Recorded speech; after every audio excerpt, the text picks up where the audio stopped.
ಇದರಲ್ಲಿ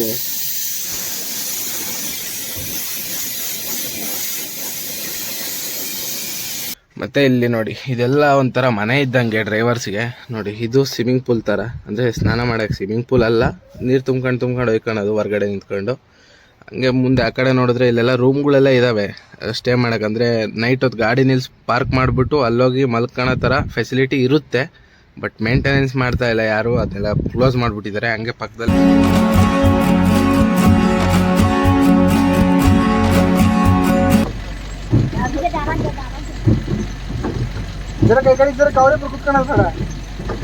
ಇಲ್ಲಿ ಹೆವಿ ಆಳ ಇದೆ.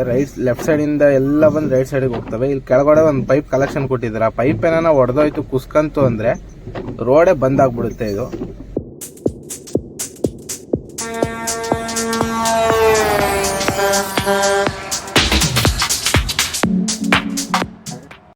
Hi friends, good morning, welcome back to air truck vlogs. ನಾನು ನಿಮ್ಮ ಅಜಯ್. ಇವತ್ತಿನ ವ್ಲಾಗ್ ಏನಪ್ಪ ಅಂದರೆ, ಲಾಸ್ಟ್ ವೀಡಿಯೋದಲ್ಲಿ ನೀವು ನೋಡ್ದಂಗೆ ನಾನು ಗೋವಾಗೆ ಹೋಗ್ತಾ ಇದ್ದೀನಿ. ಗೋವಾಗೆ ಹೋಗ್ತಾ ದಾವಣಗೆರೆಯಲ್ಲಿ ಬಂದು ಮಲ್ಕೊಂಡಿದ್ದೆ ನೈಟು. ಇವಾಗ ಇಲ್ಲಿಂದ ಬಿಡಬೇಕು. ಒಬ್ಬನೇ ಇರೋದ್ರಿಂದ ಏನು ಟೆನ್ಷನ್ ಇಲ್ಲ, ಆರಾಮಾಗಿ ಹೋಗ್ಬೋದು. ಯಾಕಪ್ಪ ಒಬ್ಬನೇ ಹೋಗ್ತಿದ್ದೀನಿ ಅಂದರೆ, ಸ್ವಲ್ಪ ಫ್ರೀಡಮ್ ಆಗಿರಲಿ ಅಂತ 4 ಟ್ರಿಪ್ಪು ಅಕ್ಷಯನ್ ಕರ್ಕೊಂಡು ಹೋಗಿ ಬಂದೆ.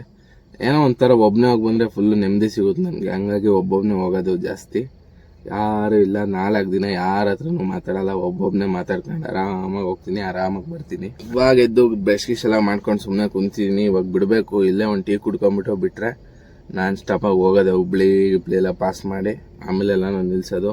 ನಾಷ್ಟ ಎಲ್ಲನೂ ಮುಂದೆ ಮಾಡಬೇಕು. ಈಗ 7 ಗಂಟೆ ಅಂದರೆ ಒಂದು 9 ಗಂಟೆಗೆ ಹೆಚ್ಚು ಕಮ್ಮಿ ಬಂಕಾಪುರ ಟೋಲ್ಗಿನ ಸ್ವಲ್ಪ ಹಿಂದೆಗಡೆ ಅಲ್ಲೆಲ್ಲ ಹೋಟ್ಲುಗಳಿದ್ದಾವೆ, ಅಲ್ಲೇ ಹೋಗಿ ಮಾಡೋಣ ಅಂತ ಡಿಸೈಡ್ ಮಾಡಿ. ನೋಡೋಣ ಬನ್ನಿ ಏನೇನಾಗುತ್ತೋ ಅಂತ ಪ್ಲಾನು. ಹೋಗ್ತಾ ಹೋಗ್ತಾ ಹೋಗ್ತಾ ಹಂಗೆ ಡಿಸೈಡ್ ಮಾಡ್ಕೊಂಡು ಹೋಗೋಣಂತೆ. ಟೋಲ್ ಬಿಟ್ಟು ಸ್ವಲ್ಪ ಮುಂದೆ ಬಂದರೆ ನೋಡಿ ಮಳೆ ಸ್ಟಾರ್ಟ್ ಆಗ್ಬಿಡ್ತು. ಲೈಟಾಗಿ ಬರ್ತಾನೆ ನಿಲ್ಲಂಗಿಲ್ಲ ಮಳೆ.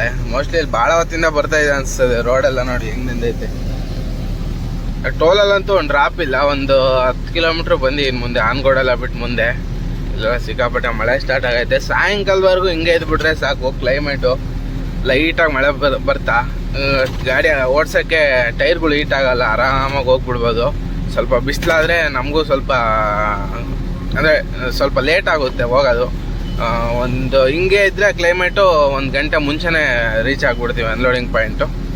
7:30 ಆಯಿತು. ಇವಾಗ ಇದು ಚೇಳಗೆರೆ ಟೋಲ್ ಅಂದರೆ ರಾಣೆಬೆನ್ನೂರು ಟೋಲ್ ಹತ್ರ ಇದ್ದೀವಿ. ಹರಿಹರ ರಾಣೆಬೆನ್ನೂರು ಸೆಂಟ್ರಿಗೆ ಬರುತ್ತೆ ಅಲ್ಲಿ. ಇವಾಗ ಇಲ್ಲೇ ನಿಲ್ಲಿಸಿದೆ ಟೀ ಕುಡಿಯೋಣ ಅಂತ. ಟೀ ಕುಡ್ಕೊಂಡು ಬಿಡ್ತಾ ಇದ್ದೀನಿ. ದಾವಣಗೆರೆಯಿಂದ ಅಂದರೆ ಹೆಬ್ಬಾಳ್ ಟೋಲಿಂದನೂ 60 ಕಿಲೋಮೀಟ್ರ್ ಆಗುತ್ತೆ ಹೆಚ್ಚು ಕಮ್ಮಿ. ಇದ್ರೆ 50-60 ಕಿಲೋಮೀಟ್ರು. ಅಲ್ಲಿ ಕುಡಿಯೋಣ ಅಲ್ಲಿ ಕುಡಿಯೋಣ ಅಂತ ಹಂಗೆ ಮರ್ತ್ಕೊಂಡು ಸೀದೆ ಇಲ್ಲಿಗೆ ಬಂದಿದ್ದೀನಿ. ಬೆಳಗ್ಗೆ ಇವಾಗ ಫಸ್ಟೇ ಇದು. ನಾನು ಬೆಂಗಳೂರಲ್ಲಿ ಮೊನ್ನೆ 3 ದಿನ ಆಲ್ಟ್ ಆದಾಗಂತೂ 3 ದಿನನೂ ಟೀ ಕುಡ್ದಿಲ್ಲ, 1 ದಿನಕ್ಕೂ ಟೀ ಕುಡ್ದಿಲ್ಲ. ಹಂಗೆ ಒಂದೊಂದು ಸರಿ ರನ್ನಿಂಗಲ್ಲಿದ್ದರೆ ಮಾತ್ರ ಟೀ ಕುಡಿಯೋದು. ಆಲ್ಟ್ ಆದಾಗೆಲ್ಲ ಕುಡಿಯೋಕೆ ಹೋಗಲ್ಲ ಜಾಸ್ತಿ. ರಾಣೆಬೆನ್ನೂರು ಬಿಟ್ಟ ಮೇಲೆ ಒಂದು ಪೆಟ್ರೋಲ್ ಬಂಕ್ ಸಿಗುತ್ತೆ, ಭಾರತ್ ಪೆಟ್ರೋಲ್ ಪಂಪ್ ಲೆಫ್ಟ್ ಸೈಡಲ್ಲೇ. ಇದೇನಂದರೆ ಕಂಪ್ನಿ ಆಪ್ರೇಟೆಡ್ ಬಂಕು. ಇಲ್ಲಿ ಸಖತ್ ಫೆಸಿಲಿಟಿ ಇರ್ತದೆ. ಇಲ್ಲಿ ಡೀಸೆಲ್ ಹಾಕ್ಸಿ ಬಿಡ್ರಿ. ಪಾರ್ಕಿಂಗ್ ವ್ಯವಸ್ಥೆ ನೋಡಿ, ಫುಲ್ಲು ಪಾರ್ಕಿಂಗ್ ಇದೆ ಇಲ್ಲೆಲ್ಲ. ಎಷ್ಟು ಬೇಕೋ ಅಷ್ಟು ಗಾಡಿಗಳು ನಿಲ್ಸ್ಕೊಬೋದು, ನೈಟೆಲ್ಲ ನಿಲ್ಸ್ಕೊಬೋದು. ಮತ್ತು ಇಲ್ಲಿ ನೋಡಿ ಇದೆಲ್ಲ ಒಂಥರ ಮನೆ ಇದ್ದಂಗೆ ಡ್ರೈವರ್ಸ್ಗೆ. ನೋಡಿ ಇದು ಸ್ವಿಮ್ಮಿಂಗ್ ಪೂಲ್ ಥರ, ಅಂದರೆ ಸ್ನಾನ ಮಾಡೋಕ್ಕೆ ಸ್ವಿಮ್ಮಿಂಗ್ ಪೂಲ್ ಅಲ್ಲ, ನೀರು ತುಂಬ್ಕೊಂಡು ಹೋಯ್ಕೊಳ್ಳೋದು ಹೊರಗಡೆ ನಿಂತ್ಕೊಂಡು. ಹಂಗೆ ಮುಂದೆ ಆ ಕಡೆ ನೋಡಿದ್ರೆ ಇಲ್ಲೆಲ್ಲ ರೂಮ್ಗಳೆಲ್ಲ ಇದ್ದಾವೆ ಸ್ಟೇ ಮಾಡೋಕೆ. ಅಂದರೆ ನೈಟ್ ಹೊತ್ತು ಗಾಡಿ ಪಾರ್ಕ್ ಮಾಡಿಬಿಟ್ಟು ಅಲ್ಲೋಗಿ ಮಲ್ಕೊಳ್ಳೋ ಥರ ಫೆಸಿಲಿಟಿ ಇರುತ್ತೆ. ಬಟ್ ಮೇಂಟೆನೆನ್ಸ್ ಮಾಡ್ತಾ ಇಲ್ಲ ಯಾರು, ಅದೆಲ್ಲ ಕ್ಲೋಸ್ ಮಾಡಿಬಿಟ್ಟಿದ್ದಾರೆ. ಹಂಗೆ ಪಕ್ಕದಲ್ಲೇ ಡಾಬಾ ಇದೆ. ಇಲ್ಲಿ ಇದೆಲ್ಲ ಡಾಬಾ ಒಂಥರ ಚೆನ್ನಾಗಿದೆ. ಈ ಥರ ಪೆಟ್ರೋಲ್ ಬಂಕ್ಗಳು ಅಲ್ಲಲ್ಲಿ ಔಟ್ ಆಫ್ ಸ್ಟೇಟಲ್ಲೆಲ್ಲ ಸಖತ್ತಾಗಿ ಇಟ್ಟಿರ್ತಾರೆ. ನಮ್ಮ ಕರ್ನಾಟಕದಲ್ಲೇ ನೋಡಿದ್ರೆ ಸ್ವಲ್ಪ ಅಷ್ಟೊಂದು ಮೇಂಟೆನೆನ್ಸ್ ಮಾಡಲ್ಲ. ನಾವು ಒರಿಸ್ಸಾ ಸೈಡು ಹೋದಾಗೆಲ್ಲ ನಾವು ಇಂಥ ಪೆಟ್ರೋಲ್ ಬಂಕ್ಗಳೆಲ್ಲ ಗಾಡಿ ನಿಲ್ಲಿಸ್ಕೊಂಡು ಎಲ್ಲ ಇದು ಮಾಡೋದು. ನೋಡಿ ಸ್ನಾನ ಮಾಡೋಕ್ಕಂತೂ ನೀರು ಸಖತ್ತಾಗಿದ್ದಾವೆ. ಅದಕ್ಕೆ ನಾನು ಡಿಸೈಡ್ ಮಾಡಿಬಿಟ್ಟು ಬಟ್ಟೆ ತಗೊಂಡಿದ್ದೀನಿ. ಸ್ನಾನ ಮಾಡಿ ಆಲ್ರೆಡಿ 3 ದಿನ ಆಯಿತು. ಇವಾಗ ಸ್ನಾನ ಮಾಡ್ಕೊಂಬಿಟ್ಟು ಇಲ್ಲಿಂದ ಬಿಡೋಣ. ಸ್ನಾನ ಗಿನ ಎಲ್ಲ ಆಯಿತು, ಫ್ರೆಶ್ ಆಗಿ ಬಂದಿದ್ದಾಯಿತು. ಇವಾಗ ಇಲ್ಲಿಂದ ಹೊರಡಬೇಕು. ಜೊತೆಗೆ ಇವತ್ತೊಂದು ವೀಡಿಯೋ ಬೇರೆ ಅಪ್ಲೋಡ್ ಮಾಡಬೇಕು. ಯಾವಾಗ ಎಡಿಟ್ ಮಾಡಿ ಅಪ್ಲೋಡ್ ಮಾಡಬೇಕಂತ ನನಗಂತೂ ಗೊತ್ತಾಗ್ತಾ ಇಲ್ಲ. ಇಲ್ಲೇ 9 ಆಗಿದೆ ಆವಾಗಲೇ. ಇನ್ನು ರಾಣೆಬೆನ್ನೂರು ಪಾಸ್ ಮಾಡಿ ಸ್ವಲ್ಪ ಮುಂದೆ ಬಂದಿದ್ದೀನಿ ಅಷ್ಟೇ. ಸುಮಾರು ಇಲ್ಲಿಂದ ಹುಬ್ಳಿಗೆ ಹೋಗೋಕ್ಕೆ ಇನ್ನೂ 2 ಅವರ್ ಬೇಕು. ಅತ್ಲಾಗೆಲ್ಲ ನಾನು ಹೆಂಗೆ ನಾನ್ ಸ್ಟಾಪ್ ಹೊಡಿದ್ರು ಸಾಯಂಕಾಲ ಆಗೋಗುತ್ತೆ ಹೋಗೋಷ್ಟೊತ್ತಿಗೆ. ಬಟ್ ನೋಡೋಣ, ಆದಷ್ಟು ಒಂದು 2 ಅವರ್ ಎಲ್ಲ ಗಾಡಿ ನಿಲ್ಲಿಸ್ಬಿಟ್ಟು ನೆಟ್ವರ್ಕ್ ಇರೋ ಜಾಗದಲ್ಲಿ ವಿಡಿಯೋ ಎಡಿಟ್ ಮಾಡಿಬಿಟ್ಟು ಅಪ್ಲೋಡ್ ಮಾಡಿಬಿಟ್ರೆ ಟೆನ್ಷನ್ ಕಮ್ಮಿ ಆಗುತ್ತೆ. ವಿಡಿಯೋ ಅಂತ ಸುಮಾರು ಜನ ಮೆಸೇಜ್ ಮಾಡ್ತೀರಾ, ಕಮೆಂಟ್ ಮಾಡ್ತೀರಾ. ಬಟ್ ಆ್ಯಕ್ಚುಲಿ ಏನಾಗುತ್ತೆ ಅಂದರೆ ನಾವು ಹಿಂಗೆ ಒಬ್ಬೊಬ್ಬರೇ ಬಂದಾಗ, ಇಬ್ಬಿಬ್ರು ಬಂದಾಗ ಅಷ್ಟೇ ಕಂಟಿನ್ಯೂ ಆಗಿ 16, 17, 18 ಅವರ್ ಡ್ರೈವ್ ಮಾಡ್ತಾ ಇರ್ತೀವಿ. ಅವಾಗ ಎಡಿಟ್ ಮಾಡೋಕ್ಕೆ ಟೈಮ್ ಸಿಗೋಲ್ಲ, ಹಂಗಾಗಿ ಸ್ವಲ್ಪ ಲೇಟ್ ಆಗುತ್ತೆ ಅಷ್ಟೇ. ನೋಡೋಣ, ಆದಷ್ಟು ಇವತ್ತಿಂದ ಕಂಟಿನ್ಯೂ ಆಗಿ ಡೈಲಿ ಒಂದು ವೀಡಿಯೋ ಅಪ್ಲೋಡ್ ಮಾಡೋಕ್ಕೆ ಟ್ರೈ ಮಾಡ್ತೀನಿ. ಇವಾಗ ಮತ್ತೆ ಇನ್ನೊಬ್ರಿಗೆ ಏನು ಅಂದರೆ ತಲೆ ಆರಿಸ್ಕೊಳ್ಳೋದು ಹೆಂಗೆ ಅಂದರೆ, ನಮ್ಮದೊಂದು ಆಯುಧ ಇದೆ ನೋಡಿ ಇಲ್ಲಿ. ಇದರಲ್ಲಿ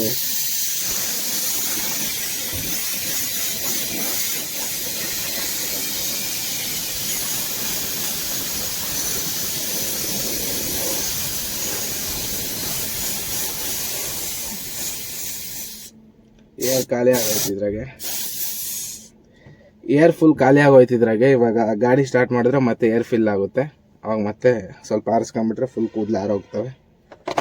ಬನ್ನಿ ಗಾಡಿ ಸ್ಟಾರ್ಟ್ ಮಾಡೋಣ.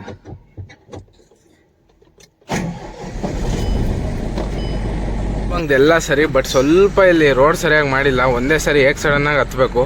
ಯಾವನ ಲೆಂತ್ ಗಾಡಿಗಳು ಬಂದ್ವು ಅಂದರೆ ಇಲ್ಲಿ ಹಿಂದೆಗಡೆ ಬಂಪರ್ ಎಲ್ಲ ಟಚ್ ಆಗಿ ಹೋಗುತ್ತೆ. ನೋಡಿ ರೋಡ್ ಹೆಂಗಿದೆ ನೋಡಿ, ಇಲ್ಲಿ ಗುಂಡಿ ನೋಡಿ. ಸ್ವಲ್ಪ ಹುಷಾರಾಗಿ ಓಡಾಡ್ಬೇಕಷ್ಟೇ ಇಂಥ ರೋಡ್ಗಳಿಗೆ. ನೋಡಿ ಗುಂಡಿ ಬಿದ್ದಿರೋದು ನೋಡಿ, ಫುಲ್ಲು ಗುಂಡಿ ಇದಾವೆ ಇದರಲ್ಲಿ. ಹುಷಾರಾಗಿ ಬಿಡ್ಬೇಕು ಗಾಡಿ. 10 ಗಂಟೆ ಆದರೂ ನಾಷ್ಟ ಎಲ್ಲ ಮಾಡಿರಲಿಲ್ಲ. ಇವಾಗ ನಿಲ್ಸಿದ್ದೀನಿ ಟಿಫನ್ ಮಾಡೋಣ ಅಂತ. ನೋಡಿ ಇಲ್ಲೇ ರೋಡ್ ಸೈಡಲ್ಲೇ ಫುಟ್ಪಾತಲ್ಲಿ ಒಂದು ಹೋಟ್ಲಿತ್ತು. ಬಂಕಾಪುರ ಟೋಲ್ ಇಲ್ಲಿಂದ ಒಂದು 4-5 ಕಿಲೋಮೀಟ್ರ್ ಇದೆ ಅಷ್ಟೇ. ಪಲಾವ್ ತಗೊಂಡಿದ್ದೀನಿ ಒಂದು ಪ್ಲೇಟು. ಪರವಾಗಿಲ್ಲ, ಚೆನ್ನಾಗಿದೆ ಟೇಸ್ಟು. ಬಟ್ ಸ್ವಲ್ಪ ಚಟ್ನಿ ಮಾತ್ರ ಸರಿ ಇಲ್ಲ. ಏನೋ ಅಡ್ಜಸ್ಟ್ ಮಾಡ್ಕೊಂಡು ತಿನ್ಬೇಕು, ಏನು ಮಾಡೋಕ್ಕಾಗಲ್ಲ. ಬಂಕಾಪುರ ಬಿಟ್ಟು ಹಂಗೆ ಸ್ವಲ್ಪ ಮುಂದೆ ಬಂದರೆ ಇಲ್ಲೊಂದು ನದಿಯ ರೀತಿ ಇತ್ತು. ಈ ಸುಮಾರು ದಿನದಿಂದ ನೋಡ್ತಾ ಇದ್ದೆ, ಬಟ್ ಇಷ್ಟೊಂದು ನೀರಿರೋದು ನಾನು ಯಾವತ್ತೂ ನೋಡೇ ಇಲ್ಲ. ನೋಡಿ ನೀರೆಲ್ಲ ನದಿಯಿಂದ ಹೊರಗೆ ಬಂದುಬಿಟ್ಟು ಹೊಲಗಳಲ್ಲೆಲ್ಲ ತುಂಬ್ಕೊಂಡ್ಬಿಟ್ಟಿದ್ದಾವೆ. ಅಷ್ಟು ಜೋರು ಮಳೆ ಬಂದೈತೆ ಅನ್ಸುತ್ತೆ ಈ ಕಡೆ ಎಲ್ಲ. ನೋಡಿ ಆ ಮರಗಳೆಲ್ಲ ನೋಡಿ ಮುಳ್ಕೊಂಡು ಹೋಗ್ಬಿಟ್ಟಿದ್ದಾವೆ. ಹೊರಗಡೆ ಮಳೆ ಬರ್ತಾ ಇರೋದ್ರಿಂದ ನಿಮಗೆ ಕ್ಲೀನಾಗಿ ಕಾಣಿಸ್ತಿಲ್ಲ ಅನಿಸುತ್ತೆ. ಈ ನದಿ ಯಾವುದು ಅಂತ ಯಾರಿಗಾದ್ರೂ ಗೊತ್ತಿದ್ರೆ ಕಮೆಂಟ್ ಮಾಡಿ. ನನಗಂತೂ ಗೊತ್ತಿಲ್ಲ ಈ ನದಿ ಹೆಸರು. ಬಂಕಾಪುರ ಟೋಲ್ಗಿನ್ನ ಒಂದು 5-6 ಕಿಲೋಮೀಟ್ರ್ ಹಿಂದೆ ಇದೆ. ಬಂಕಾಪುರ ಟೋಲ್ ಹತ್ರ ನಿಲ್ಸಿ ಗ್ರೀಸ್ ಹೊಡಿಸ್ತಾ ಇದ್ದೀನಿ. ಲಾಸ್ಟ್ ಟ್ರಿಪ್ಪಲ್ಲಿ ಹೊಡಿಸಿದಾಗ ಕ್ಲೀನಾಗಿ ಆಗಿರಲಿಲ್ಲ, ಹಂಗಾಗಿ ಅಂದರೆ ಲಾಸ್ಟ್ ಟ್ರಿಪ್ಪು ಮಳೆ ಬಂತು, ಅಲ್ಲಿ ಅರ್ಧಂಬರ್ಧ ಹೊಡೆದ್ಬಿಟ್ಟಿದ್ರು. ಹಂಗಾಗಿ ಒಂದೇ ಟ್ರಿಪ್ಗೆ ಹೊಡಿಸ್ತಾ ಇದ್ದೀನಿ.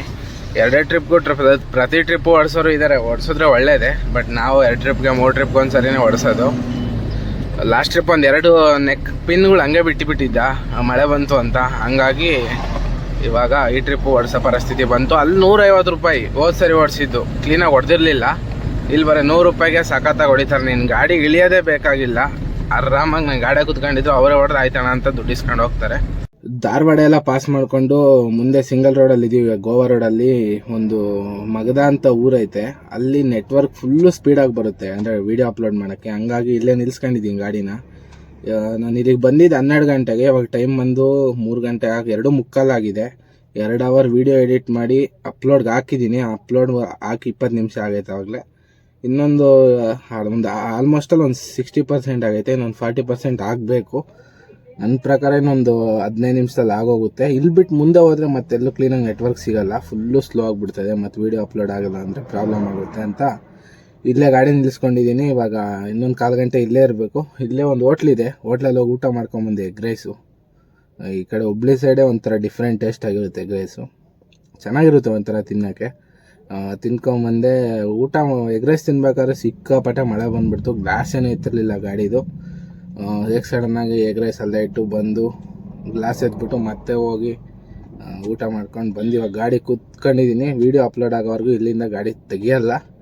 ವೀಡಿಯೋ ಅಪ್ಲೋಡ್ ಆದಮೇಲೆ ಇನ್ನಿಂದ ಗಾಡಿ ತಗೊಂಡು ಡೈರೆಕ್ಟಾಗಿ ಗೋವಾ ಕಡೆ ಹೋಗೋದು. ಇವತ್ತು ಭಾಳ ಲೇಟ್ ಆಗಿಬಿಟ್ಟೈತೆ. ಅಂದರೆ 3 ಗಂಟೆ ಅಂದರೆ ಇನ್ನು ಧಾರವಾಡದಲ್ಲೇ ಇದ್ದೀನಿ. ಗೋವಾ ಅಷ್ಟೊತ್ತಿಗೆ ನಾನ್ ಸ್ಟಾಪ್ ಹೊಡೆದ್ರೆ ಒಂದು 9-10 ಗಂಟೆ ಆಗುತ್ತೆ. ಘಾಟೆಲ್ಲ ಇಳಿಸೋದು ನೈಟೇ ಆಗೋಗುತ್ತೆ. ಇಷ್ಟು ಲೇಟ್ ಯಾವತ್ತೂ ಆಗಿಲ್ಲ, ಇವತ್ತೇ ಆಗಿರೋದು. ಯಾಕಂದರೆ 3 ಅವರ್ ಟೈಮ್ ವೇಸ್ಟ್ ಆಯ್ತಿದೆ ಇವಾಗ ವೀಡಿಯೋ ಅಪ್ಲೋಡ್ ಮಾಡೋಕ್ಕಂತಂದರೆ. ನೋಡೋಣ, ಲೇಟ್ ಆದರೂ ಪರವಾಗಿಲ್ಲ. ಇನ್ಮೇಲೆ ಡೈಲಿ ಒಂದೊಂದು ವೀಡಿಯೋ ಅಪ್ಲೋಡ್ ಮಾಡ್ಬೇಕಂತ ಡಿಸೈಡ್ ಮಾಡಿದ್ದೀನಿ. ನೋಡೋಣಂತೆ, ಎಷ್ಟು ಬೇಗ ಆಗುತ್ತೋ ಅಷ್ಟು ಬೇಗ ಗೋವಾ ತಲುಪೋಣ. ಈ ಲೆಫ್ಟ್ ಸೈಡಲ್ಲ ಅಲ್ಲೇ ಹೋಟ್ಲು ಕಾಣಿಸಲ್ಲ, ಸ್ವಲ್ಪ ಹಿಂದೆ ಐತೆ. ಇದೆ ನೋಡ್ರಿ ಮುಗುದ ಊರು. ಅಲ್ಲಿ ಬೋರ್ಡ್ ಕಾಣ್ತಾ ಐತೆ ನೋಡ್ರಿ, ಮುಗುದ ಅಂತ. ಮಳೆ ಬೇರೆ ಬಂದೈತಿ ಇವಾಗ. ಲೊಕೇಶನ್ ಅಂತೂ ಸಕ್ಕತ್ತಾಗೈತೆ. ಆ ಕಡೆ ಎಲ್ಲ ಗ್ಲಾಸ್ ಮಳೆ ಬಂದಿರೋದು ಕ್ಲೀನಾಗಿ ಕಾಣ್ತಾ ಇಲ್ಲ ಅಷ್ಟೇ. ನೋಡಿ ಮಳೆ ಬರ್ತಾನೆ ಇದೆ. ಈ ರೈಲ್ವೆ ಗೇಟ್ ಅಂತೂ ನಾವು ಯಾವಾಗ ಬಂದರೂ ಕ್ಲೋಸ್ ಆಗಿರುತ್ತೆ. ಯಾವಾಗನ ಬಾಗುರು ನೀನು ಪಕ್ಕ ಪಕ್ಕಾ ಕ್ಲೋಸ್ ಆಗಿರ್ತದೆ. ಅದು ಎಷ್ಟು ಟ್ರೈನ್ ಓಡಾಡ್ತಾವೋ ಈ ರೋಡಾಗ ದೇವ್ರಣಂಗೆ ನಮಗಂತೂ ಗೊತ್ತಿಲ್ಲ. ನೋಡಿ ಆ ಕಡೆಯಿಂದ ಗೋವಾ ಕಡೆಯಿಂದ ಬರ್ತಾ ಇದೆ ಟ್ರೈನು, ಈ ಕಡೆ ಹೋಗುತ್ತೆ ಹುಬ್ಳಿ ಕಡೆ. ಆ ಕಡೆ ಸೈಡಿಂದಾನೆ ಯಾರನ್ನು ಕೇಳಿಸ್ತಾರೆ, ಅದು ನೋಡ್ಬೇಕು ಯಾವ ಕಡೆಯಿಂದ ಬರುತ್ತೋ. ಇದೊಂದು ಈ ರೋಡಲ್ಲಿ ಸುಮಾರು ಒಂದು 4-5 ರೈಲ್ವೆ ಗೇಟ್ ಸಿಗ್ತವೆ. ಬೇರೆದಾಗೆಲ್ಲ ಕಮ್ಮಿ, ಇದು ಮಾತ್ರ ನಾವು ಯಾವಾಗ ಬಂದರೂ ಕರೆಕ್ಟಾಗಿ ಕ್ಲೋಸ್ ಆಗಿರ್ತದೆ.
ಬರ್ತಾ ಬರ್ತಾ ಫಾರೆಸ್ಟ್ ಏರಿಯಾ ಬಂದಂಗೆಲ್ಲ ಹೆವಿ ಮಳೆ ಸ್ಟಾರ್ಟ್ ಆಗಿದೆ. ನೋಡಿ ರೋಡೇ ಕಾಣಿಸ್ತಾ ಇಲ್ಲ, ಆ ರೇಂಜಿಗೆ ಮಳೆ ಬರ್ತೈತೆ. ನಿಮ್ಗೆ ಅವಾಗಲೇ ಹೇಳಿದ್ನಲ್ಲ, ಇಲ್ಲೊಂದು ಊರಿದೆ, ಅಲ್ಲಿ ನೆಟ್ವರ್ಕ್ ಫುಲ್ಲು ಜೋರು ಇರುತ್ತಂತ. ಇದೇ ಊರೇ. ಇಲ್ಲಿ ಬಂದರೆ ಸಾಕು, ಫುಲ್ಲು ಸ್ಪೀಡಾಗಿ ಡಾಟಾ ಅಪ್ಲೋಡ್ ಆಗುತ್ತೆ. ಇಲ್ಲೊಂದು ಟೀ ಕುಡ್ಕೊಂಬಿಟ್ಟು ವೀಡಿಯೋ ಅಪ್ಲೋಡ್ಗೆ ಹಾಕಿದ್ದು ಒಂದ್ಸಾರಿ, ಬರೀ 10 ನಿಮಿಷದಾಗ 2.5 GB ಅಪ್ಲೋಡ್ ಆಗಿತ್ತು. ಫಸ್ಟಿಗೆ ನಿಲ್ಸಿದ ಜಾಗದಾಗ ಬಂದು ಅಪ್ಲೋಡ್ ಆಗೋಕ್ಕೆ ಸುಮಾರು ಒಂದು ಅರ್ಧ ಗಂಟೆ ಮೇಲೆ ತಗಂತು. ಬೇರೆ ಜಾಗಗಳಿಗೆಲ್ಲ ಒಂದೊಂದು ದಿನ 3 ಅವರ್ ತಗೊಂತದೆ. ಗೋವಾದಾಗೆಲ್ಲ 4 ಅವರ್ ಗಟ್ಟಲೆ ತಗೊಂತದೆ. ನೋಡಿ ಎಷ್ಟು ಮಳೆ ಬರ್ತೈತೆ, ಫುಲ್ಲು ಮಳೆ ಅಂದರೆ ಫುಲ್ಲು ಮಳೆ ಬರ್ತೈತಿ ರೋಡಾಗೆಲ್ಲ. ರೋಡ್ ತುಂಬ ನೀರು ನಿಂತಿದ್ದಾವೆ. ಇಲ್ಲಿಂದ ನಿಜವಾದ ಅಡ್ವೆಂಚರ್ ಸ್ಟಾರ್ಟ್ ಆಗೋದು, ಯಾಕಂದರೆ ಮೊಣಕಾಲುದ್ದ ಗುಂಡಿಗಳು ಬಿದ್ದಿರ್ತವೆ. ನೋಡಿ ಮುಂದೆ ನಿಮ್ಗೆ ಒಂಥರ ಪೂಲ್ ಥರ ಕಾಣಿಸುತ್ತೆ, ಕ್ಲಿಯರಾಗಿ ಕಾಣಿಸ್ತಾ ಇಲ್ಲ ಅಷ್ಟೇ. ದೊಡ್ಡದು ಗುಂಡಿ ಬಿದ್ದೈತೆ, ಎಲ್ಲಿ ಗಾಡಿ ಇಳಿಸ್ಬೇಕನ್ನೋದೇ ಗೊತ್ತಾಗ್ತಾ ಇಲ್ಲ. ಮುಂದೆ ಹಿಂದೆ ಬಂಪರ್ ಗಿಂಪರ್ ಟಚ್ ಆದರೆ ಕಷ್ಟ ಅಂತ ನಿಧಾನಕ್ಕೆ ಇಳಿಸ್ಕೊಂಡು ಹೋಗ್ಬೇಕು. ನೋಡಿ ಸೀಟಂತೂ ಹೆಂಗೆ ಕುಣಿತಾ ಇದೆ. ಯಾರೋ ಸ್ಕೂಲ್ ಹುಡುಗರು ಕೈ ಹಾಕ್ತವ್ರೆ, ಪಾಪ ನಿಲ್ಸಿ ಹಚ್ಕೊಂಡು ಹೋಗೋಣ, ಮಳೆ ಬೇರೆ ಬರ್ತೈತೆ. ಎಷ್ಟು ದೂರ ನಡ್ಕೊಂಡು ಹೋಗ್ತಾರೆ ಅವರು.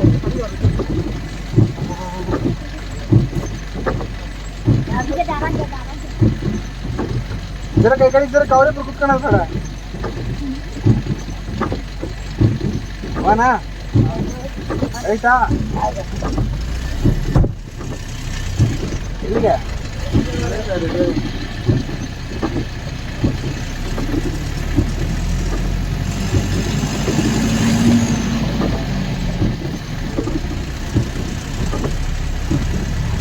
ಅಲ್ಲಿಗಿಂತ ಡೇಂಜರಸ್ ಅಂದರೆ ಇಲ್ಲಿ ಸುಮಾರು ಒಂದು ಅರ್ಧ ಕಿಲೋಮೀಟ್ರಷ್ಟು ದೂರ ಬರೀ ಗುಂಡಿ ಬಿದ್ದಿದ್ದಾವೆ. ಈ ಗುಂಡಿ ಲೋಡ್ಸೋಕ್ಕೆ ಭಯ ಏನಿಲ್ಲ. ಏನಕ್ಕೆ ಭಯ ಆಗುತ್ತೆ ಅಂದರೆ ಗಾಡಿ ಎಲ್ಲ ನಾವು ಮಲ್ಕೊಂಬಿಟ್ರೆ ಕಷ್ಟ. ಯಾಕಂದರೆ ನಮಗೆ ಎಷ್ಟು ಆಳ ಇರುತ್ತೆ ಗುಂಡಿ ಅನ್ನೋದು ಗೊತ್ತಾಗಲ್ಲ. ನಾವು ಟೈರ್ ಇಳಿಸ್ಬೇಕಾದ್ರೆ ನಮ್ಮ ಮುಂದೆ ಒಂದು ಗಾಡಿ ಇದ್ದರೆ ಬೆಟ್ರು. ಅವ್ರು ಹೆಂಗೆ ಹೋಗ್ತಾರೋ ಹಂಗೆ ಹಿಂದಿಂದ ಹೋಗ್ಬಿಟ್ರೆ ನಮಗೆ ಟೆನ್ಷನ್ ಇರಲ್ಲ. ನಮ್ಮ ಅದೃಷ್ಟಕ್ಕೆ ಇವತ್ತು ನಮ್ಮ ಮುಂದೆ ಒಂದು ಗಾಡಿ ಹೋಗ್ತಾ ಇದೆ, ಅದ್ರ ಹಿಂದೆ ಹೋಗ್ಬಿಟ್ರೆ ಟೆನ್ಷನ್ ಇದ್ದಂಗೆ ಆರಾಮಾಗಿ ಹೋಗ್ಬೋದು. ನಾನು ಲಾಸ್ಟ್ ಇಯರು ಅಷ್ಟೇ ಒಂದು 3-4 ತಿಂಗಳು ಕಂಟಿನ್ಯೂ ಆಗಿ ಹಿರಿಯೂರಿಂದ ಕೋಳಿ ಫೀಡ್ ಹೊಡೆದೆ, CP ಫ್ಯಾಕ್ಟ್ರಿಯಿಂದ ಹಿರಿಯೂರಲ್ಲಿ, ಗೋವಾಗೇನೆ. ಅವಾಗೂ ಅಷ್ಟೇ ನಾನು ಬೆಳಗಿನ ಜಾವ ಕರೆಕ್ಟು 5 ಗಂಟೆಗೆ ಬರ್ತಾಯಿದ್ದೆ ರೋಡ್ಗೆ. ನಾನು ಬೇಗ ಬಂದ್ಬಿಟ್ಟು ಎಲ್ಲನೂ ಸೈಡ್ಗೆ ಹಾಕೊಂಡ್ಬಿಡ್ತಾಯಿದ್ದೆ. ಯಾವುದಾದ್ರೂ ಗಾಡಿ ಬರೋವರೆಗಂತೂ ಹೋಗ್ತಾ ಇರಲಿಲ್ಲ. ನಾನು ಮುಂದೆ ಒಂದು ಗಾಡಿ ಹೋಗೋವರೆಗೂ ಆಮೇಲೆ ಹೋಗ್ತಾನೆ ಇರಲಿಲ್ಲ ಅಂದ್ಕೊಳ್ಳಿ. ನಾನು ಮುಂದೆ ಒಂದು ಗಾಡಿ ಹೋದ್ಮೇಲೆ ಅದ್ರ ಹಿಂದೆ ಇದೇ ಥರ ಹೋಗ್ತಾ ಇದ್ದೆ. ಅವಾಗಂತೂ ಇದಕ್ಕಿಂತ ಹೆವಿ ಗುಂಡಿಗಳು ಬಿದ್ದಿದ್ವಿ. ಇವಾಗ ನಾವು ಸ್ವಲ್ಪ ತಾರಾಕಿ ಎಲ್ಲ ಲೆವೆಲ್ ಮಾಡಿದ್ದಾರೆ. ಅವಾಗಂತೂ ಭಾಳ ಕಷ್ಟ ಇತ್ತು ಈ ರೋಡಲ್ಲಿ ಓಡಾಡೋದು. ಯಾವ್ಯಾವ ಗಾಡಿನೇ ಬರ್ತಾ ಇರಲಿಲ್ಲ ಅವಾಗ. ಗಾಡಿ ಬಿಡ್ತಾನೂ ಇರಲಿಲ್ಲ ಜಾಸ್ತಿ. ನಮ್ಗೆ ಗೊತ್ತಿರೋದು ಸ್ವಲ್ಪ ಒಂದು 6 ವೀಲ್ ಅಷ್ಟೇ ಓಡಾಡ್ತಾ ಇದ್ದಿದ್ದು. 10 ವೀಲ್ 12 ವೀಲ್ ಇಲ್ಲ ಓಡಾಡೋದೇ ಇಲ್ಲ. ಇವಾಗೂ ಈ ರೋಡಲ್ಲಿ 10 ವೀಲ್ 12 ವೀಲ್ ಎಲ್ಲ ಓಡಾಡಲ್ಲ, ಬರೀ 6 ವೀಲ್ ಮಾತ್ರ ಓಡಾಡೋದು. ನೋಡಿ ಎಷ್ಟು ದೊಡ್ಡ ಗುಂಡಿಗಳು ಬಿದ್ದಿದ್ದಾವೆ. ಮೋಸ್ಟ್ ಡೇಂಜರ್ ಅಂದರೆ ಇದೆ ನೋಡಿ. ಇಲ್ಲಿ ಹೆವಿ ಆಳ ಇದೆ. ಲೆಫ್ಟ್ ಸೈಡಿಂದ ಎಲ್ಲ ಬಂದು ರೈಟ್ ಸೈಡಿಗೆ ಹೋಗ್ತವೆ. ಇಲ್ಲಿ ಕೆಳಗಡೆ ಒಂದು ಪೈಪ್ ಕಲೆಕ್ಷನ್ ಕೊಟ್ಟಿದ್ದಾರೆ. ಆ ಪೈಪ್ ಏನಾನ ಹೊಡೆದೋಯ್ತು ಕುಸ್ಕಂತು ಅಂದರೆ ರೋಡೇ ಬಂದಾಗ್ಬಿಡುತ್ತೆ ಇದು. ಅದಕ್ಕೆ ಹೆವಿ ಗೂಡ್ಸ್ ಗಾಡಿಗಳು ಯಾವ ಬಿಡಲ್ಲ. 35-40 ಟನ್ ಪಾಸಿಂಗ್ ನಾವು ಯಾವ ಬಿಡಲ್ಲ. ಇಲ್ಲಿ 6 ವೀಲ್ ಮಾತ್ರ ಓಡಾಡ್ತಾ ಇದ್ದಾವೆ ಅವತ್ತಿಂದನು. ಈ ರೋಡ್ ಕಂಪ್ಲೀಟ್ ಆಗೋವರೆಗೂ ಸ್ವಲ್ಪ ಕಷ್ಟ. ಏನೋ ಒಂದು 10 ಕಿಲೋಮೀಟರ್ ಅಷ್ಟೇ ರೋಡ್ ಮಾಡಬೇಕಾಗಿರೋದು ನೋಡಿ. ರೈಟ್ ಸೈಡಲ್ಲಿ ಒಂದು ದೊಡ್ಡ ಬ್ರಿಡ್ಜ್ ಬರುತ್ತೆ. ಈ ಬ್ರಿಡ್ಜ್ ಅಂತೂ ಮಾಡ್ತಾನೆ ಇಲ್ಲ. ಆ ಬ್ರಿಡ್ಜ್ ಒಳಗಿಂದ ನೀರುಗಳು ಬರ್ತಾ ಇದ್ದಾವೆ ಹೊರಗಡೆ. ಅದನ್ನ ಬ್ರಿಡ್ಜ್ ಮಾಡಿದ್ರೆ ಇರುತ್ತೋ ಇಲ್ಲ ಅನ್ನೋದೇ ಡೌಟ್ ಆಗ್ಬಿಟ್ಟೈತೆ ನನಗಂತೂ. 3 ವರ್ಷದಿಂದ ನೋಡ್ತಾನೆ ಇದ್ದೀನಿ ಆ ಬ್ರಿಡ್ಜ್ ಹೆಂಗಿದ್ದಿದ್ದು ಹಂಗೆ ಐತೆ. ಅದು ಕನ್ಸ್ಟ್ರಕ್ಷನ್ ಮಾಡ್ತಾ ಇಲ್ಲ, ಈ ರೋಡು ಸರಿ ಮಾಡ್ತಾ ಇಲ್ಲ ಅವರು. ಮತ್ತೆ ಈ ರೋಡಲ್ಲಿ ಅವನ ಆಪೋಸಿಟ್ ಗಾಡಿಗಳು ಬಂದರು ಅಂದರೂ ಬರೋಕ್ಕಾಗಲ್ಲ, ನಿಲ್ಸ್ಕೊಂಡ್ಲೇಬೇಕು. ನೋಡಿ ಗೌರ್ಮೆಂಟ್ ಬಸ್ಸರು ಅಲ್ಲೇ ನಿಲ್ಸ್ಕೊಂಡಿದ್ದಾರೆ, ಆ ಥರ ನಿಲ್ಸ್ಕೊಂಡೇ ಹೋಗ್ಬೇಕು.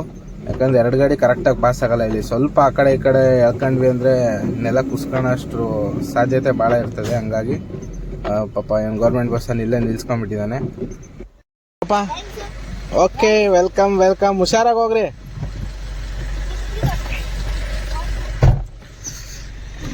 ಸ್ಕೂಲ್ ಹುಡುಗರು ಎಷ್ಟೆಷ್ಟು ದೂರ ನಡ್ಕೊಂಡು ಹೋಗ್ಬೇಕಂದ್ರೆ ಅವ್ರು ಇವಾಗ ಇಲ್ಲಿ ಇದು ಮೇನ್ ರೋಡ್ ನೋಡಿ, ಈ ಫಾರೆಸ್ಟ್ ಒಳಗೆ 2 ಕಿಲೋಮೀಟರ್ ನಡ್ಕೊಂಡು ಹೋಗ್ಬೇಕಂತೆ ಅವ್ರ ಮನೆಗೆ. ಅದೇನೋ ಗೊತ್ತಿಲ್ಲ, ಕರೆಕ್ಟಾಗಿ ಲೊಕೇಶನಿಗೆ ಬಂದ್ವಿ ಅಂದರೆ ನಾವು ಪಕ್ಕ ಫಾಗ್ ಮುಚ್ಕೊಂಡಿರ್ತೈತಿ. ಯಾವಾಗನ ಬರಲಿ ಫಾಗ್ ಯಾವಾಗ ಬಂದರೂ ಫಾಗ್ ಇರುತ್ತೆ. ಇಲ್ಲಿ ಸ್ವಲ್ಪ ಮುಂದೆ ಹೋದ್ರೆ ಟೀ ಅಂಗಡಿ ಸಿಗುತ್ತೆ ಲೆಫ್ಟ್ ಸೈಡಲ್ಲಿ, ನಮ್ದು ರೆಗ್ಯುಲರ್ ಅಡ್ಡ. ಅದು ಪ್ರತಿ ಟ್ರಿಪ್ಪು ಅಲ್ಲಿ ಟೀ ಕುಡ್ಕೊಂಡೆ ಮುಂದಕ್ಕೆ ಹೋಗೋದು, ಬರಬೇಕಾದ್ರೆ ಟೀ ಕುಡ್ಕೊಂಡೆ ಬರೋದು. ಸಖತ್ತಾಗಿರೋ ಟೀ ಟೇಸ್ಟ್ ಕೂಡ. ಹಾಗಾಗಿ ಹೆಚ್ಚು ಕಡಿಮೆ ಇದು ಗೋವಾಗ 5 ಟ್ರಿಪ್ ಹೊಡೆದ್ರು. ಇದು ಅಂದರೆ ಸಾಯಂಕಾಲ 5 ಗಂಟೆ ಟೈಮಲ್ಲಿ ಹೋಗ್ತಾ ಇರೋದು. ಇದು 3ನೇ ಟ್ರಿಪ್ಪು. 3 ಟ್ರಿಪ್ಪಲ್ಲಿ ಕೂಡ ಫುಲ್ಲು ಹಿಂಗೆ ಫಾಗ್ ತುಂಬ್ಕೊಂಡಿತ್ತು ಇಲ್ಲಿ ನೋಡಿ. ಇಲ್ಲೇ ಲೆಫ್ಟ್ ಸೈಡಲ್ಲಿ ಟೀ ಅಂಗಡಿ ನಿಲ್ಸ್ಕೊಂಬಿಟ್ಟು ಒಂದು ಟೀ ಕುಡ್ಕೊಂಡು ಆಮೇಲೆ ಇಲ್ಲಿಂದ ಬಿಡೋಣ. ಸೇಮ್ ಇದೇ ಥರ ಕ್ಲಿಪ್ಪನ್ನು ಲಾಸ್ಟ್ ವೀಡಿಯೋದಲ್ಲೂ ಹಾಕಿದ್ವಿ, ಬಟ್ ಲಾಸ್ಟ್ ವೀಡಿಯೋದು ಬೇರೆ, ಈ ವಿಡಿಯೋದು ಬೇರೆ. ಟ್ರಿಪ್ ಹೆಂಗೆ ಸ್ನೋ ಮುಚ್ಕೊಂಡಿತ್ತೋ ಈ ಟ್ರಿಪ್ಪನ್ನು ಹಂಗೆ ಮುಚ್ಕೊಂಡಿದೆ ನೋಡಿ. ಟ್ರಿಪ್ ಅಕ್ಷಯ ವಿಡಿಯೋ ಮಾಡ್ಕೊಂಡಿದ್ದೆ, ಇಲ್ಲಿ ಟ್ರಿಪ್ ನಾನು ಮಾಡ್ತಿದ್ನಷ್ಟೇ. ಈ ಮನೆ ನೋಡಿ, ಬಿದ್ದೋಗಿರೋ ಮನೆ. ಪ್ರತಿ ವಿಡಿಯೋದಲ್ಲಿ ತೋರಿಸ್ತೀವಿ ಇಲ್ಲಿಗೆ ಬಂದರೆ. ಅದೇನೋ ಒಂಥರ ಇಲ್ಲಿಗೆ ಬಂದರೆ ಈ ಫಾಗ್ಗೆ ಒಳ್ಳೆ ಖುಷಿ, ಒಳ್ಳೆ ಮಜಾ ಸಿಗ್ತಾ ಇರುತ್ತೆ ನೋಡಿ. ಲೆಫ್ಟ್ ಸೈಡ್ ಮಿರರ್ ಒಳಗೆ ಬಂದ್ಬಿಡ್ತು. ಒಂದು ಈ ಥರ ಕೊಂಬೆಗಳು ಮರ್ದವ್ ಬಂದು ಮಿರರ್ ಹೊಡೆದ್ಬಿಟ್ಟೈತೆ. ಪೂರ್ತಿ ರೋಡ್ಗಿರ್ತಾವೆ ನೋಡಿ ನೋಡಿ ನೋಡಿ ಇಲ್ಲಿದೆ ನೋಡಿ. ಈ ಥರ ಕೊಂಬೆಗಳು ಪೂರ್ತಿ ರೋಡಿಗೆ ಬಿದ್ದಿರ್ತವೆ. ಆ ಟೈಮಾಗಿ ಬಂದು ಹೊಡೆದ್ಬಿಡ್ತವೆ. ಎಷ್ಟು ರೈಟ್ ಗೆಳ್ಕೊಂಡ್ರೂ ಟಚ್ ಆಗ್ಬಿಡ್ತು, ನೋಡೋಕ್ಕಾಗಲಿಲ್ಲ ಅದನ್ನ ಏನು ಮಾಡಿದ್ರು ನೋಡಿ. ಮಿರರ್ ಒಳಗೆ ಬಂದೈತೆ. ಅದೆಲ್ಲ ನಾನು ಗಾಡಿ ನಿಲ್ಲಿಸಿದಾಗ ಅಡ್ಜಸ್ಟ್ ಮಾಡ್ಕೊಬೇಕು, ಮತ್ತೆ ಕರೆಕ್ಟಾಗಿ ಸೆಟ್ ಮಾಡ್ಕೊಬೇಕು. ಇಲ್ಲೆಲ್ಲೂ ನಿಲ್ಸೋಕ್ಕೆ ಆಗಲ್ಲ. ಹಿಂದೆ ಒಂದು 8-10 ಕಾರ್ ಲೈನು ಬರ್ತಾ ಇದ್ದಾವೆ ಹಿಂದೆ. ಇದೆಲ್ಲೂ ಸ್ಟಾಪ್ ಮಾಡೋಕ್ಕೆ ಆಗೋದೇ ಇಲ್ಲ. ಸ್ಟಾಪ್ ಮಾಡಿದ್ರೆ ಇಳಿದು ಬರ್ತಾರೆ ಆಮೇಲೆ ನೋಡಿ. ಇಲ್ಲೆಲ್ಲ ಲ್ಯಾಂಡ್ ಸ್ಲೈಡ್ ಆಗಿದೆ. ಇದು ಹೋದ ತಿಂಗಳಲ್ಲಿ ಆಗಿರೋದು ಲ್ಯಾಂಡ್ ಸ್ಲೈಡ್. ಇದು ಹೋದ ತಿಂಗಳಲ್ಲಿ 1-2 ದಿನ ಈ ರೋಡ್ ಕೂಡ ಬಂದಾಗಿತ್ತು ನೋಡಿ. ಎಲ್ಲ ಲೆಫ್ಟ್ ಸೈಡಿಗೆ ದೊಬ್ಬಿದ್ದಾರೆ ಮಣ್ಣೆಲ್ಲ. ಫೈನಲ್ ಆಗಿ ಗೋವಾ ಒಳಗೆ ಬಂದಿದ್ದೀವಿ ನೋಡಿ. ಹೆವಿ ಮಳೆ ಬರ್ತೈತೆ ಫುಲ್ಲು ಗೋವಾದಾಗೆ.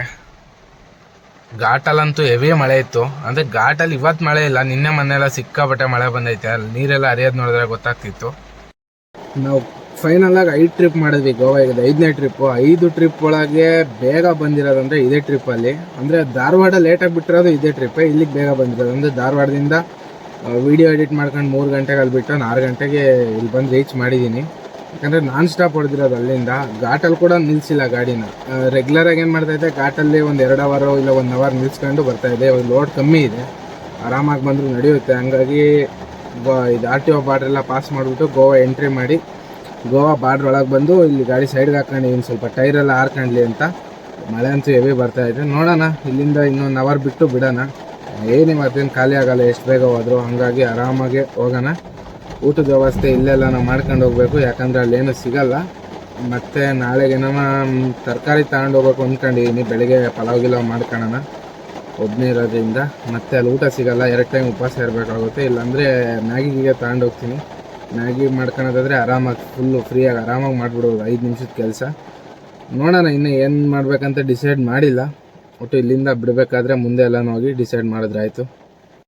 ಫೈನಲ್ ಆಗಿ ಕಂಪ್ನಿ ಹತ್ರ ಬಂದು ರೀಚ್ ಆದ್ವಿ. ಅಲ್ಲಿ ಮಧ್ಯದಲ್ಲಿ ಊಟ ಮಾಡ್ಕೊಂಬಂದೆ. ಊಟ ಮಾಡಬೇಕಾದ್ರೆ ಮೊಬೈಲ್ ಚಾರ್ಜ್ ಇಲ್ಲ, ಅಲ್ಲೇನು ವೀಡಿಯೋ ಮಾಡೋಕ್ಕೋಗಿಲ್ಲ. ಅನ್ನ ಸಾಂಬಾರು ಪರೋಟ ಎಲ್ಲ ಕೊಟ್ಟಿದ್ರು. ಪರವಾಗಿಲ್ಲ, ಒಂದು ಲೆಕ್ಕಕ್ಕೆ ತಿನ್ಬೋದಿತ್ತು. ಅದು ಪರೋಟ ಫ್ರಿಜ್ಜಲ್ಲಿ ಇಟ್ಟಿದ್ದು ಬಿಸಿ ಮಾಡಿಕೊಟ್ರು, ಅಷ್ಟೇನು ಕಂಫರ್ಟಬಲ್ ಆಗಲಿಲ್ಲ. ಮತ್ತು ಬೆಳಿಗ್ಗೆ ಇಲ್ಲಿ ಊಟ ಸಿಗಲ್ಲ, ಹಂಗಾಗಿ ನಾನು ತರಕಾರಿ ತೊಗೊಂಬಂದ್ಬಿಟ್ಟಿದ್ದೀನಿ ಇಲ್ಲೇ ನೋಡಿ. ತರಕಾರಿ ಒಂದು ಕವರ್ಗೆ ಅದರ ಪಕ್ಕದಲ್ಲೇ ಇದಿತ್ತು, ಅಲ್ಲೇ ತೊಗೊಂಬಂದೆ. ಅದ್ರ ಜೊತೆಗೆ 1-2 ಮ್ಯಾಗಿ ಪ್ಯಾಕೆಟ್ ಕೂಡ ತಂದಿದ್ದೀನಿ, ಎಮರ್ಜೆನ್ಸಿ ಗಾಡೀಲಿ ಇರಲಿ ಅಂತ. 2 ಅಲ್ಲ 4 ತಂದಿರೋದು ಮ್ಯಾಗಿ ಪ್ಯಾಕೆಟು. ನೋಡೋಣ ಇರಲಿ ಗಾಡೀಲಿ ಅಂತ. ನೋಡೋಣ ನಾಳೆ ಬೆಳಿಗ್ಗೆ ಎದ್ಬಿಟ್ಟು ಸ್ವಲ್ಪ ಫ್ರೆಶ್ ಆಗಿಲ್ಲೇ ಪಲಾವ್ ಗಿಲಾವ್ ಮಾಡಿಕೊಂಡು, ಇಲ್ಲ ಏನಾರ ಒಂದು ರೈಸ್ ಒಟ್ಟು ಟೊಮೊಟೊ ಬಾತ್ ಇಲ್ಲ ಪಲಾವ್ ಏನಾರ ಒಂದು ಮಾಡಿಕೊಂಡು ಕಂಪ್ನಿ ಒಳಗೆ ಹೋದರೆ ಖಾಲಿ ಮಾಡೋದೇ ಅವ್ರು 2-3 ಗಂಟೆ ಆಗುತ್ತೆ, ಎಲ್ಲರಿಗೂ ಗೊತ್ತಿರೋದೆ ಅದು. ಬೆಳಿಗ್ಗೆ ಮಧ್ಯಾಹ್ನ ಇಲ್ಲಿ ಏನೂ ಸಿಗೋಲ್ಲ. ಹಂಗಾಗಿ ಅಡುಗೆ ಮಾಡ್ಕೊಂಡು ಊಟ ಮಾಡ್ಕೊಂಡು ಒಬ್ಬನೇ ಬೆಳಿಗ್ಗೆ ಟಿಫನ್ ಮಾಡ್ಕೊಂಡು ಸರಿ ಒಳಗಡೆ ಹೋದರೆ ಒಂದು 3 ಗಂಟೆ ಹೊರಗೆ ಬಂದರೆ ಲೋಡ್ ಸೆಟ್ ಮಾಡ್ಕೊಂಡು ನಾಳೆ ಯಾವ್ದಾದ್ರು ರಿಟರ್ನ್ ಲೋಡ್ ಮಾಡ್ಕೊಂಡು ಬಿಡೋಣಂತೆ ಇಲ್ಲಿಂದ. ಓಕೆ ಫ್ರೆಂಡ್ಸ್, ಈ ಬ್ಲಾಗ್ನ ಇಲ್ಲಿಗೆ ಮುಗಿಸ್ತಾ ಇದ್ದೀನಿ. ವಿಡಿಯೋ ಇಷ್ಟ ಆದರೆ ಲೈಕ್ ಮಾಡಿ, ಶೇರ್ ಮಾಡಿ, ಕಮೆಂಟ್ ಮಾಡಿ. ಯಾರ್ಯಾರು ಚಾನಲ್ ಹೊಸ್ದಾಗಿ ನೋಡ್ತಾ ಇದ್ರು ದಯವಿಟ್ಟು ಸಬ್ಸ್ಕ್ರೈಬ್ ಮಾಡ್ಕೊಂಡು ನಮ್ಗೆ ಇದೇ ಥರ ಸಪೋರ್ಟ್ ಮಾಡ್ತಾಯಿರಿ. ಯಾರ್ಯಾರು ಇನ್ಸ್ಟಾಗ್ರಾಮಲ್ಲಿ ಫಾಲೋ ಮಾಡಬೇಕು ಅಂದ್ಕೊಂಡವರು ವಿಡಿಯೋ ಡಿಸ್ಕ್ರಿಪ್ಷನ್ ಕೆಳಗೆ ಇನ್ಸ್ಟಾಗ್ರಾಮ್ ಲಿಂಕ್ ಇರುತ್ತೆ. ಮತ್ತು ಇನ್ಸ್ಟಾಗ್ರಾಮ್ಗೆ ಹೋಗಿ ಟ್ರಕ್ ಲಾಕ್ಸ್ ಅಂತ ಸರ್ಚ್ ಮಾಡಿದ್ರೆ ಅಲ್ಲೂ ಬರುತ್ತೆ, ಅಲ್ಲಿ ಹೋಗಿ ಫಾಲೋ ಮಾಡ್ಬೋದು. ಓಕೆ ಫ್ರೆಂಡ್ಸ್, ಎಲ್ಲರಿಗೂ ಬಾಯ್. ಮತ್ತೆ ನೆಕ್ಸ್ಟ್ ವಿಡಿಯೋದಲ್ಲಿ ಸಿಗೋಣ. ಅಲ್ಲಿವರೆಗೂ ಟೇಕ್ ಕೇರ್, ಟಾಟಾ, ಬಾಯ್ ಬಾಯ್.